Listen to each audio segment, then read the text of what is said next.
2 Chronicles chapter 12. After Rehoboam's position as king was established and he became strong, he and all Israel with him abandoned the law of the Lord. Because they had been unfaithful to the Lord, Shishak, king of Egypt, attacked Jerusalem in the 5th year of King Rehoboam. With 1,200 chariots and 60,000 horsemen, and the innumerable troops of Libyans, Sukkites, and Cushites that came with him from Egypt, he captured the fortified cities of Judah and came as far as Jerusalem. Then the prophet Shemaiah came to Rehoboam and to the leaders of Judah, who had assembled in Jerusalem for fear of Shishak, and he said to them, "This is what the Lord says, You have abandoned me. Therefore I now abandon you to Shishak." The leaders of Israel and the king humbled themselves and said, "The Lord is just."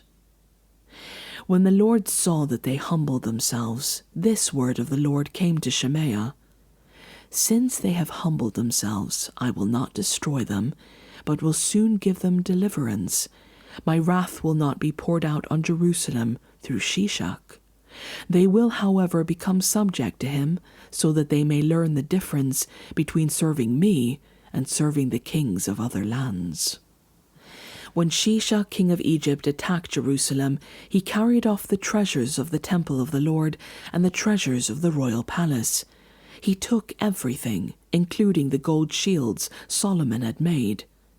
So King Rehoboam made bronze shields to replace them, and assigned them to the commanders of the guard on duty at the entrance to the royal palace. Whenever the king went to the Lord's temple, the guards went with him, bearing the shields, and afterward they returned them to the guard room. Because Rehoboam humbled himself, the Lord's anger turned from him, and he was not totally destroyed. Indeed, there was some good in Judah. King Rehoboam established himself firmly in Jerusalem and continued as king.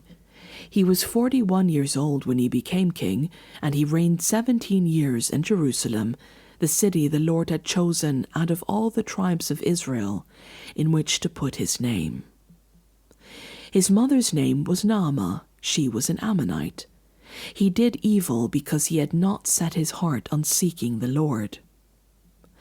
As for the events of Rehoboam's reign from beginning to end, are they not written in the records of Shemaiah the prophet and of Iddo the seer that deal with genealogies? There was continual warfare between Rehoboam and Jeroboam. Rehoboam rested with his ancestors and was buried in the city of David, and Abijah his son succeeded him as king.